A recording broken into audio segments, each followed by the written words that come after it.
भीमराव आम्बेडकर क्यों नहीं कहते थे गांधी को महात्मा आम्बेडकर? मैं 1929 में पहली बार गांधी से मिला था, एक मित्र के माध्यम से। एक कॉमन दोस्त थे जिन्होंने गांधी को मुझसे मिलने को कहा। गांधी ने मुझे खत लिखा कि वो मुझसे मिलना चाहते हैं, इसलिए मैं उनके पास गया और उनसे मिला। ये गोलमेज सम्मेलन में भाग लेने के लिए जाने से ठीक पहले की बात है। फिर वह दूसरे दौर के गोलमेज सम्मेलन में आए, पहले दौर के सम्मेलन के लिए नहीं आए थे। उस दौरान वो वहां 5-6 महीने रुके। उसी दौरान मैंने उनसे मुलाकात की और दूसरे गोलमेज सम्मेलन में भी उनसे मुलाकात हुई। पुनः समझौते पर हस्ताक्षर करने के बाद भी उन्होंने मुझसे मिलने को कहा, लिहाजा मैं उनसे मिलने के लिए गया। वो जेल में थे। यही वो वक्त था जब मैंने गांधी से मुलाकात की, लेकिन मैं हमेशा कहता रहा हूं कि तब मैं एक प्रतिद्वंद्वी की हैसियत से गांधी से मिला। मुझे लगता है कि मैं उन्हें अन्य लोगों की तुलना में बेहतर जानता हूं, क्योंकि उन्होंने मेरे सामने अपनी असलियत उजागर कर दी। मैं उस शख्स के दिल में झांक सकता था। सवाल, आपने जो भी देखा उसके बारे में संक्षेप में क्या कहेंगे? आम्बेडकर, खैर, शुरू में मुझे यही कहना होगा कि मुझे आश्चर्य होता है जब बाहरी दुनिया और विशेषकर पश्चिमी दुनिया के लोग गांधी में दिलचस्पी रखते हैं। मैं समझ नहीं पा रहा हूँ। वो भारत के इतिहास में एक प्रकरण था, वो कभी एक युग निर्माता नहीं थे। गांधी पहले से ही इस देश के लोगों के ज़हन से गायब हो चुके हैं। उनकी याद इसी कारण आती है कि कांग्रेस पार्टी उनके जन्मदिन या उनके जीवन से जुड़े किसी अन्य दिन सालाना छुट्टी देती है। हर साल सप्ताह में 7 दिनों तक एक उत्सव मनाया जाता है। स्वाभाविक रूप से लोगों की स्मृति को पुनर्जीवित किया जाता है। लेकिन मुझे लगता है कि अगर ये कृत्रिम सांस नहीं दी जाती तो गांधी को लोग काफी पहले भुला चुके होते। सवाल, क्या आपको ऐसा नहीं लगता कि उन्होंने मूलभूत बदलाव किए?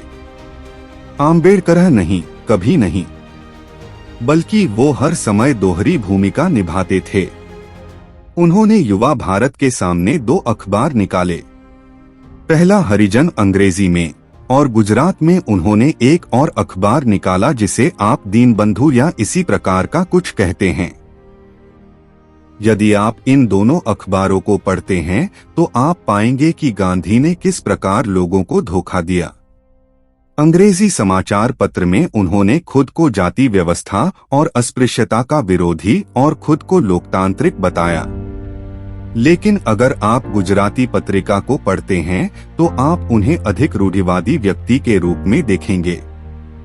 वो जाति व्यवस्था, वर्णाश्रम धर्म या सभी रूढ़िवादी सिद्धांतों के समर्थक थे जिन्होंने भारत को हर काल में नीचे रखा है।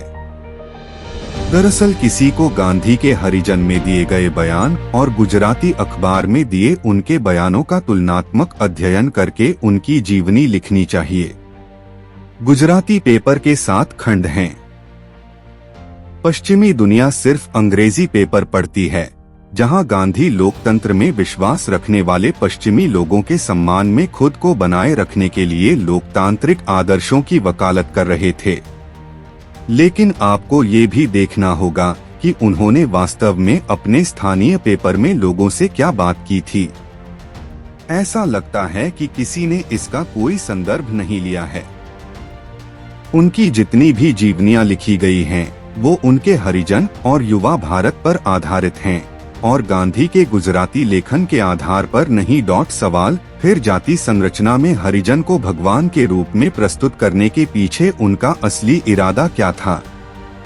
आम्बेडकर, वो सिर्फ ऐसा चाहते थे। अनुसूचित जाति के बारे में 2 चीजें हैं।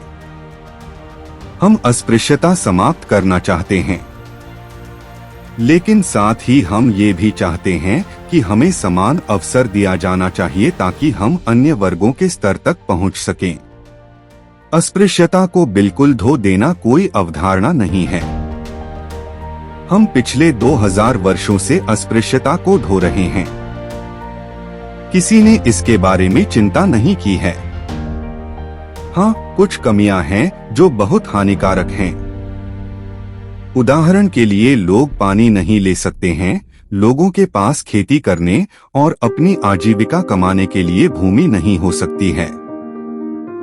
लेकिन उससे भी महत्वपूर्ण अन्य चीजें हैं, अर्थात देश में उनकी स्थिति एक समान होनी चाहिए और उनके पास उच्च पदस्थ होने के अवसर भी होने चाहिए, ताकि न केवल उनकी गरिमा बढ़े बल्कि वो रणनीतिक स्थितियों में रहते हुए अपने लोगों की रक्षा कर सकें।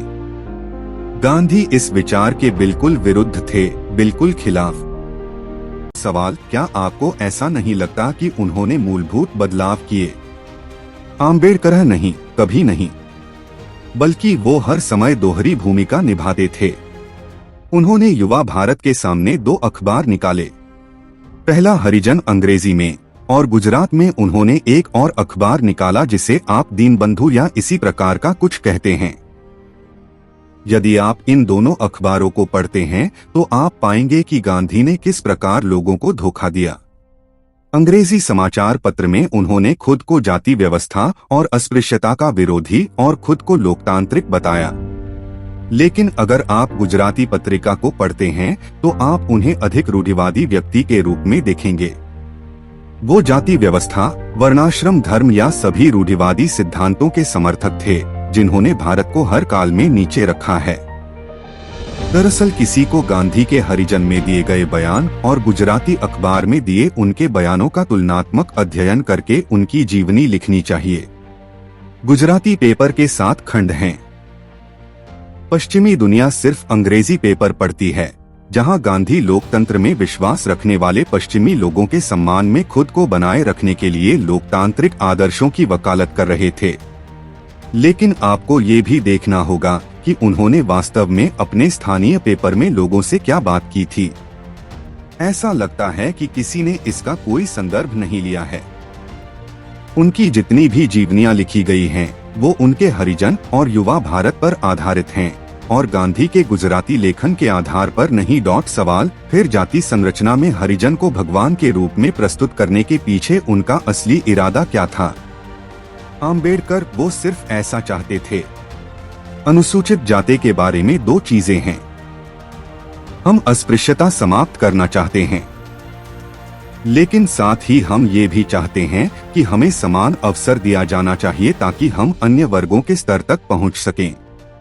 अस्पृश्यता को बिल्कुल धो देना कोई अवधारणा नहीं है। हम पिछले 2000 वर्षों से अस्पृश्यता को धो रहे हैं। किसी ने इसके बारे में चिंता नहीं की है। हाँ, कुछ कमियां हैं जो बहुत हानिकारक हैं।